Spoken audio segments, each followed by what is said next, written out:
Hey, what is up guys, welcome back to the channel and welcome back to Gran Turismo 7. So the content for update 1.56 has finally been confirmed. So as always with these videos, on the day before an update, I will take you through all of the upcoming content and give you my thoughts and opinions at the end. So let's head over and have a look what's on offer for February 2025.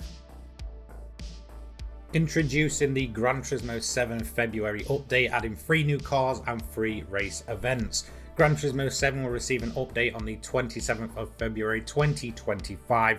The following is a list of contents included with update 1.56. Now, as you can see, we're going to kick things off with number 1, which is 3 new cars, including an iconic multi-purpose work vehicle for truck fans will be added. So the first vehicle that we actually get a look at is the BMW Z4. Now I believe this is the E85 generation, and I do have fond memories of this car from, I believe, Gran Turismo 4. Many years ago, it was a car I was using on the regular in single player. So I do have decent enough memories with this car, but overall for me, whilst I think it looks good, especially at the back, overall it's not the most exciting vehicle in the world. But it does seem like this one has a lot of fans for some reason. Maybe you guys just are more clued up on BMWs than I am. But overall, whilst I think it's a good addition, I don't think it's anything mind-blowing at least. But that being said, Polyphony could really complete this car by giving it a very good engine swap and some good customization parts. Then it could be absolutely one of the better road additions to the game. So no complaints for me, this one's absolutely fine, but definitely nothing kind of next level. Okay, so vehicle number 2 is the Mercedes-Benz Unimog Type 411 1962. As you can see, absolutely bonkers thing. Again, we kind of predicted this with the silhouettes, but I really didn't actually expect to see it in game, and now I'm kind of seeing the model inside of Gran Turismo 7. It is just absolutely bizarre to see. I think this one could be great fun, and again, if it gets a good engine swap, it could be an absolute barrel of laughs when it comes to actually building this thing up. Now, in terms of the car itself, or truck should I say, I really want this thing to get a kind of daily race A for at least a week straight. I really want something funny to come out of this thing, and hopefully we can have some, you know, weird random type of meme race with this, so that it does really feel included in this update. As again, yes, it's ridiculous, but it's ridiculous in the most Gran Turismo way possible. So quite excited for this one. Number 3, the Peugeot 205 GTI 1988. Again, I did get this one correct on the predictions with the silhouette. Very iconic in terms of its styling, and definitely one of the most iconic hot hatches of all time. Finally comes to Gran Turismo 7. I think this one is going to be absolutely fantastic. I cannot wait to get behind the wheel of this one, especially in VR. I think it's going to be absolutely just a beautiful vehicle to drive. So really excited for this one. So I would say, whilst on the surface these aren't necessarily the most exciting vehicles to ever exist, I think they are solid additions, and every single one of these cars could absolutely earn its place inside of GT7. 2, a new body colour for the Mazda 3 Group 4 will be added. A new body colour for the Mazda 3 Group 4 will be available in the Mazda showroom of Brand Central, and as you can see, it's kind of a updated variant of course, the pre-existing Mazda 3. This time around, it's got the grey, the white kind of Spirit R logos on it, so the Spirit Racing logos, and we do have the orange kind of highlights to it this time around. I definitely don't think it's my favourite livery that we've had for this car in terms of the more official ones that Polyphony put in the game, but it is quite nice. Definitely not as striking, a little bit more reserved this time around. Okay, so number 3, I'm actually going to put 3 and 4 together in this single part. One extra menu will be added. That is extra menu number 44, which is collection Peugeot for collector level 36 and above. Now, as you can see, we do have a look at the cars we need to collect. The first is, of course, the 205 GTI, which is new with 1.56. Then we do have the 205 Group B rally car. I believe that one, though, whilst it is a legend vehicle, it can be collected through actually playing the single player of the game. So you won't actually really have to go out your way to get your hands on that thing. I think a lot of players will already have that. And then, of course, we do have, I believe it's the sort of 908 HDI, the 2010 Le Mans racer, or 2011, it's one of those two, which again, you can go and pick up from Brand Central.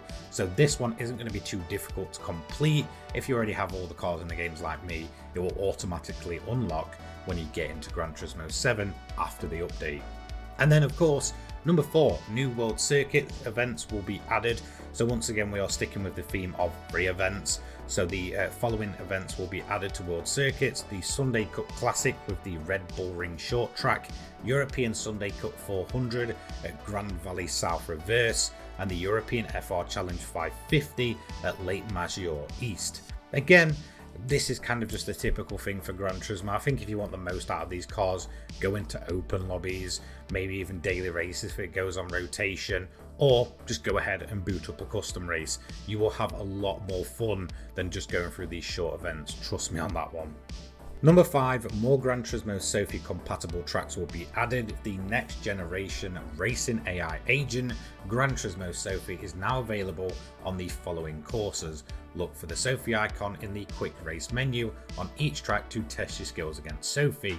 And this time around we have Monza and Sardinia Road Track B, so both Italian racing tracks here. Now this to me is always a good thing. It seems like Sophie tracks are getting added pretty much every single update now, and the reason it's a good thing is it means it's just becoming more and more widely available in Gran Turismo 7, which hopefully by the time we get GT8, this thing will be fully implemented to every single part of single player.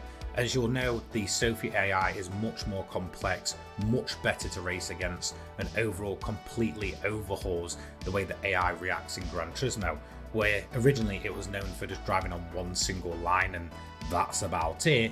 It will actively defend against you, it will attack against you. Overall, this is great to see more Sophie. And number 6, panning will be added as a feature creation in scapes. For those of you that are really into your scapes, this is probably a really good one. Even for me, I admit that I do enjoy the kind of panning of the camera and such. So this one appeals to me more than usual when it's just a location. And there we go. That is everything for the content of update 1.56. Thank you for your support, and we hope you continue to enjoy Gran Turismo 7. So there we are, a rundown of everything that is coming with Gran Turismo 7 update 1.56. Now it does seem that we are getting a very similar theme to what happened in 2024.